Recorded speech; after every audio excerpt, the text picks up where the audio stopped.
Court cards. All right, Pisces, let's see how this goes. Interesting. So the Knight of Wands came up.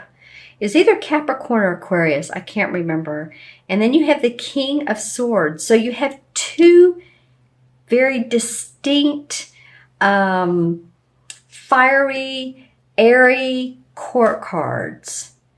And so this would represent a fire sign, Sagittarius, Leo, or Aries, Sun, Moon, or Rising. This particular card represents an air sign, which would be Aquarius, Gemini, or Libra, Sun, Moon, or Rising. So you have some people in your life. Of course, we all do, but they are being distinct in your life right now. They are either helping you move along in a very fiery, passionate way, or you go to them for advice, like a counselor, a teacher, a professor, because this was an air sign. So you'll have to leave some comments below on who these people are. These, of course, represent someone who's an explorer and who's ready to take off. You can see how the horse has his eyes wide open, like, come on, let's go. And this guy's very calm, but he's very deliberate in his actions. Quite the difference here. And in this case, we'd have a younger person, could be, up to 20-ish or so. This is a full master at what he does. So this would be more of let's just say, an older person. Now, these ages are not succinct to this. So you may say, oh, well, this Knight of Wands, this has been my, 50-year-old uncle, or aunt, because remember, these two cards are not gender specific either. But I'm just saying what they represent.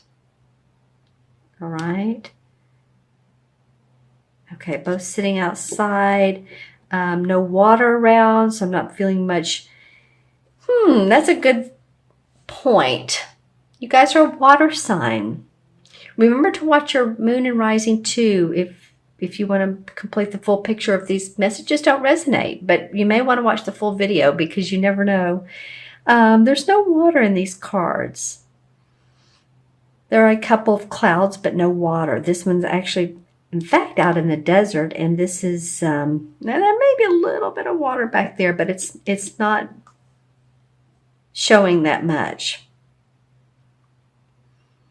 These two people are either way out of your comfort zone or your way of thinking, Pisces, or they have very distinct views that you listen to. So just let me know who they are. Very much two different kinds of people in your life. Let's see what else comes up.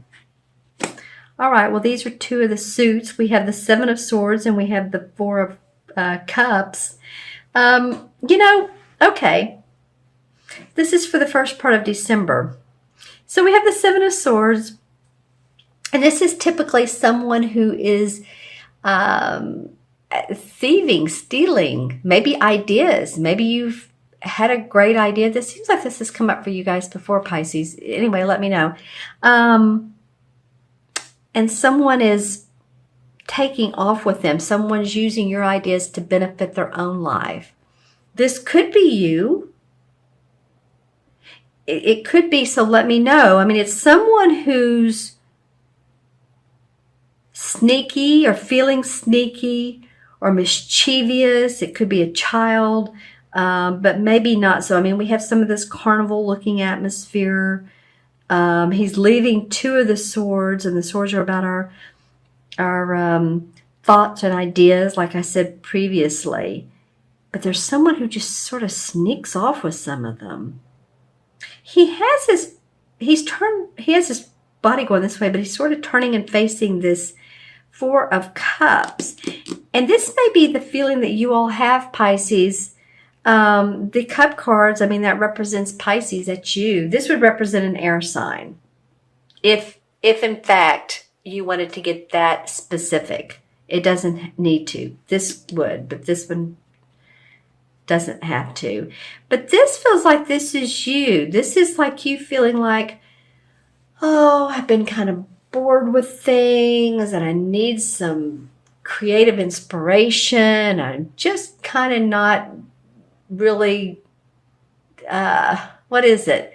It's not that you're not grateful, but maybe it's that you should be grateful for what you do have, because here's 3 full cups that are upright.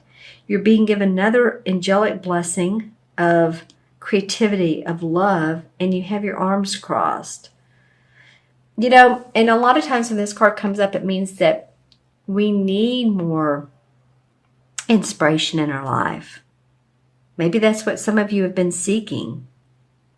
How can I feel more inspired? How can I feel like, oh, I'm getting up in the morning and I'm energetic and ready to go during the day? You know, this was the other card that came up with that. Aha. Maybe you just had too much work going on, Pisces, or you're carrying burdens for family. Sorry, that just came out instantaneously, but too much work burdens, and or, you know, usually that's what the ones mean, but for me, that came out so much that my family could be a burden to you, and you're ready to sort of let go. Maybe some of you are caretakers. And I feel like if you're in a stagnant situation, then it's like, oh, yeah, what else? What else? What else? Give me more. Give me more. Let's look at the transition card.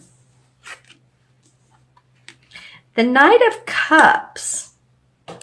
The Knight of Cups. So that would be a water sign. This is interesting. This would be you. This could be a proposal or an invitation to an event. This does have water. Ooh, finally we have something that actually has water in it, a card that has water. This knight is also an explorer. See how calm he is compared to this one? The horse is stepping instead of flying. But he represents, like I said, a social invitation. I feel like it probably is you. I feel like it could be you wanting to give to others. And maybe you're being met with this sort of arms crossed attitude.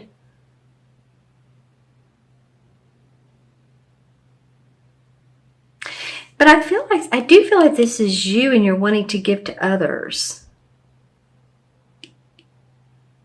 If it's someone that's offering you a position or offering you a date, anything like that, let me know in the comments below.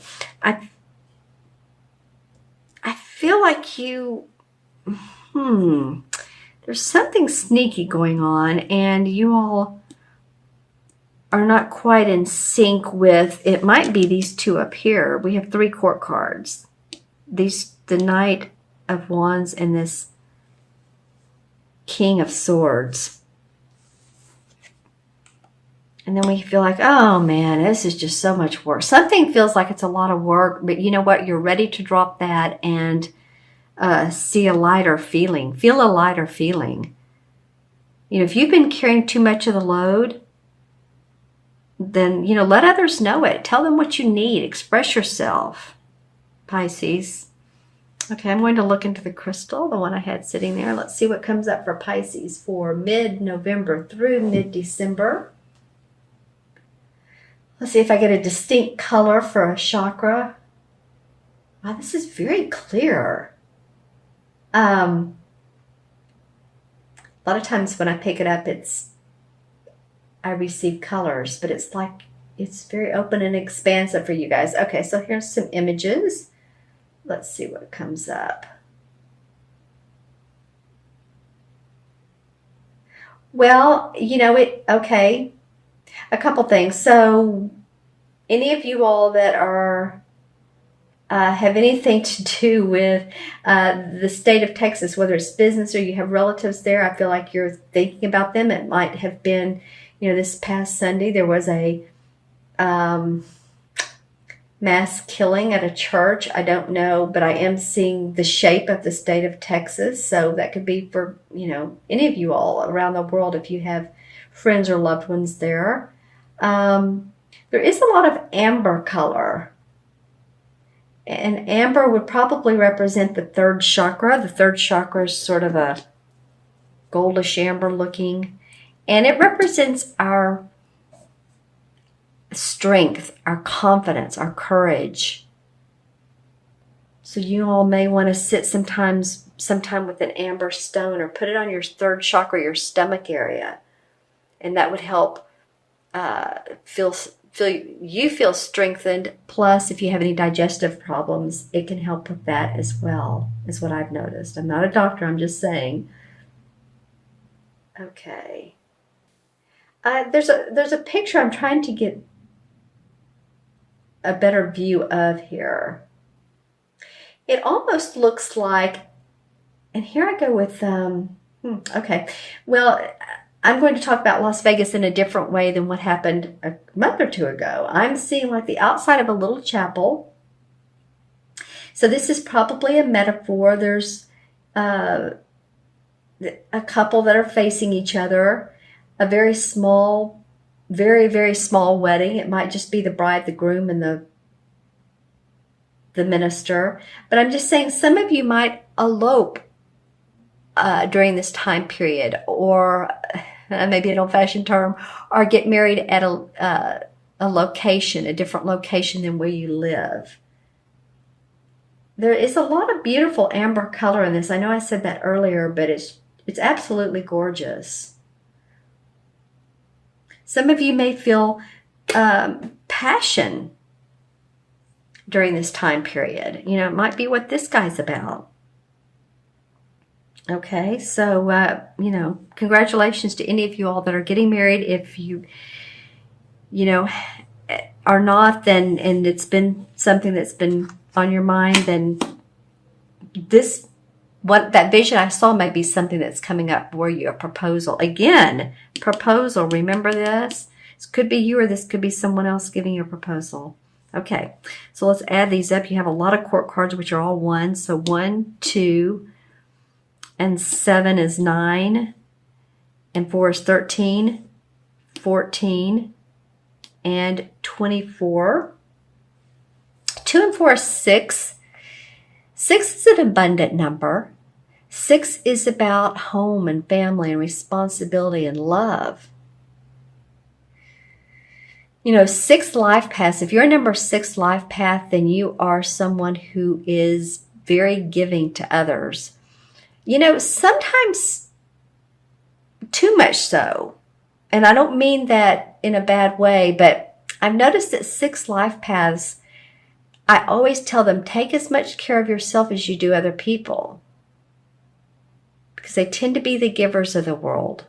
All right? So I'm just saying, you know, or if you're born on the 6th. I mean, I was born on the 6th, so it can be either one. All right? And the number 6, oh, this is interesting. So there's a theme here, Pisces. All right. The number 6 in the major arcana is the Lover's card. And it's funny because in the crystal I saw a marriage. This is a proposal card or some sort of proposal. For some of you, this is going to be about a relationship and your emotions. But this Lover's card means partnership, bonding, love, marriage, soulmates, deep, long-lasting friendships. So it doesn't have to be a romantic partner. And if you're the one that's just not accepting the proposal, this might be you just say, oh, I don't know. You might be second guessing a relationship. So, you know, there's many indications of these cards, but when the cards come up, we just have to look at how they play out with each other.